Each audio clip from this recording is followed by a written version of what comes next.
തേന്മാവിൻ കൊമ്പത്ത് എല്ലാ ദിവസവും രാത്രി 9 മണിക്ക് നമ്മുടെ സ്വന്തം സൺ സൂര്യയിൽ.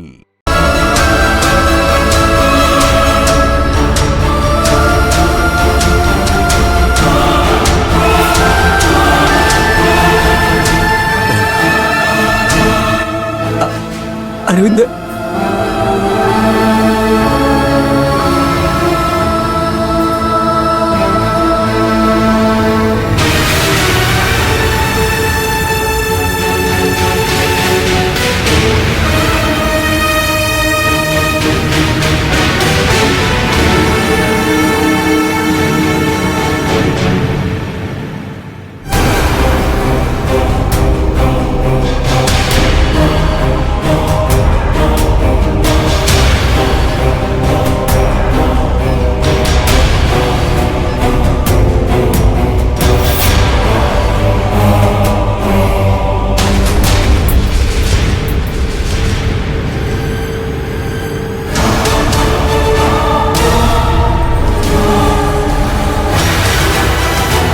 എടോ മാഷ്, താൻ എല്ലാവരുടെ മുന്നിൽ വെച്ച് എന്നെ ഇൻസൾട്ട് ചെയ്ത് ഇറക്കി വിട്ടല്ലേ?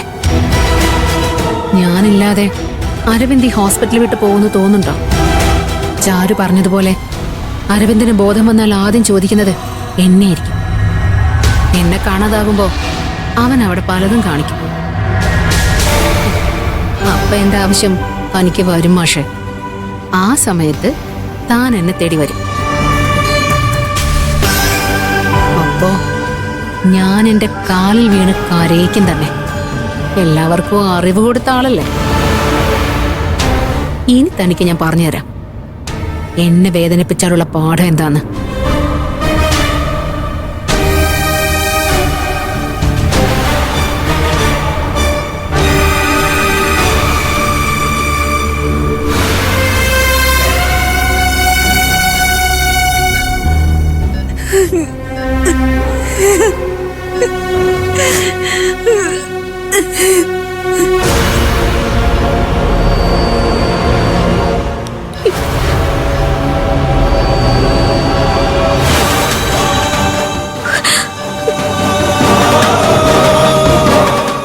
എന്തെങ്കിലും കോംപ്ലിക്കേഷൻസ് തോന്നിയാ വിളിക്കണം. Okay doctor. ശരി.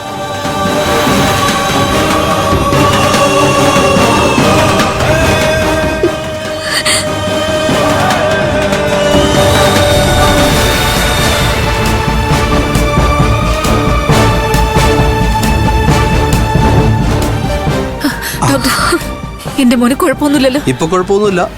കൊണ്ടുവന്നപ്പോ ക്രിട്ടിക്കലായിരുന്നു. ബോധം വരാൻ കുറച്ച് സമയം എടുക്കും.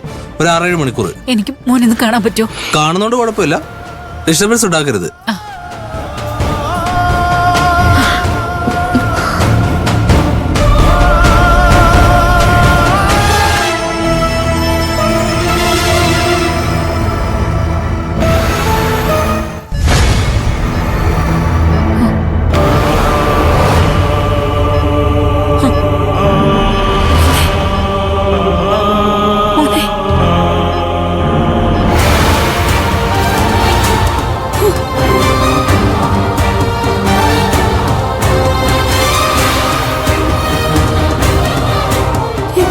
എന്റെ മോന്റെ കിടപ്പുണ്ടോ?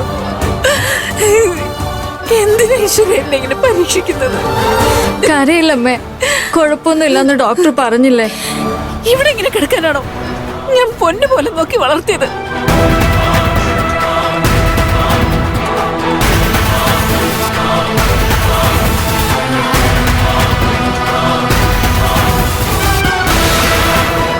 എന്തിനാ മോനെ നീ ഇങ്ങനെ ചെയ്തത്?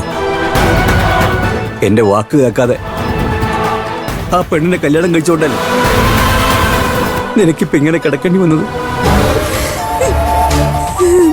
മാഷേ, എന്റെ മാഡം മോളെ കല്യാണം കഴിച്ചോണ്ടല്ല അവനിങ്ങനെ ആയത്. തന്റെ മോന ഈ ഭൂമിയിൽ ജനിച്ച് വീണോണ്ടാ. നിങ്ങൾ മിണ്ടരുത്. ഞങ്ങളുടെ കുടുംബകാര്യത്തിൽ ഇടപെടണ്ട. നിന്റെ കുടുംബകാര്യോ? എനിക്ക് മനസ്സിലായില്ല. ഇവനിങ്ങനെ കിടക്കുന്നതാണോ ഈ കുടുംബകാര്യം? അതെ, അത് തന്നെയാ. എടുത്തു ചാടി ഒഴുത്തിയെ കല്യാണം കഴിച്ചു കൊടുത്തില്ലേ? അതെന്ത് ഉദ്ദേശത്തോടെയാണെന്ന് ഞങ്ങൾക്കറിയാം. വിട്ടുകളാക്കു ചേട്ടാ. നമ്മളെ പഴി പറയുന്നവര് എല്ലാം മനസ്സിലാക്കുന്ന ഒരു കാലം ഉണ്ടാവും.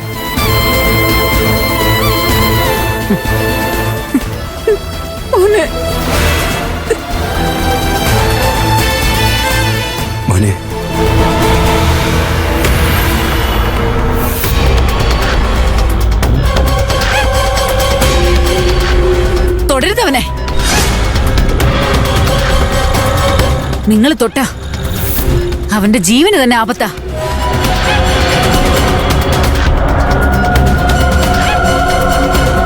ദേഷ്യം ഉണ്ടെന്ന് വെച്ച് ദൈവത്തിന് നിരക്കാത്തത് പറയരുത്. ഞാൻ സത്യം പറഞ്ഞാലാണോ കുഴപ്പം? എന്റെ മോനെ കൃത്യസമയത്ത് ഹോസ്പിറ്റലിൽ എത്തിച്ച് ഇവന്റെ ജീവൻ രക്ഷിച്ച പൊന്നുവിനെ വേദനിപ്പിച്ച് ഇറക്കി വിട്ടില്ലേ? ഇതിനൊക്കെ നിന്റെ അച്ഛൻ അനുഭവിക്കാൻ പോകുന്നേ ഉള്ളൂ. നീ ശപിക്കുകയാണോ? അമ്മയും മോനും ചേർന്ന് ചെയ്യുന്നതിനും ചെയ്തതിനുമൊക്കെ നരകത്തിൽ എന്ന പോലെ അനുഭവിക്കുക ഞാൻ. ഇല്ല മാഷേ, യഥാർത്ഥ നരകം എന്താണെന്ന് നിങ്ങൾ കാണാൻ പോകുന്നേ ഉള്ളൂ. ഈ തുണിക്കച്ചവടക്കാരി ജന്തുവിന്റെ വാക്ക് കേട്ട് നിങ്ങൾ തുള്ളിക്കോ. ശിക്ഷ കിട്ടും നിങ്ങൾക്ക്. അതിനായിട്ട് കാത്തിരുന്നു നിങ്ങള്. കാര്യങ്ങൾ മനസ്സിലാക്കാതെയാണ് നീ സംസാരിക്കുന്നത്. നിങ്ങൾ പേഷ്യന്റിനെ ആരായാലും ഇവിടെ കിടന്ന് ബഹളം വെക്കാൻ പറ്റില്ല. വല്ലതും പറയാനുണ്ടെങ്കിൽ അത് പുറത്തു പോയിട്ട്. പേഷ്യന്റിനെ ഡിസ്റ്റർബ് ചെയ്യരുത്.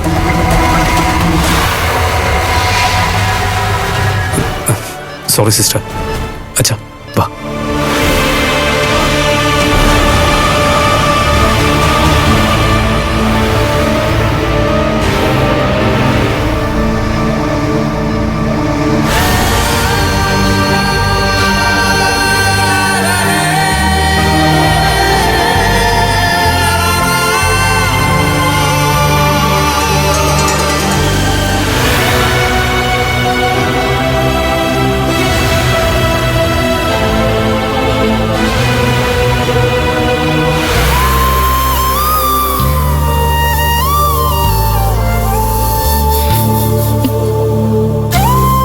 ബാലമ്മ,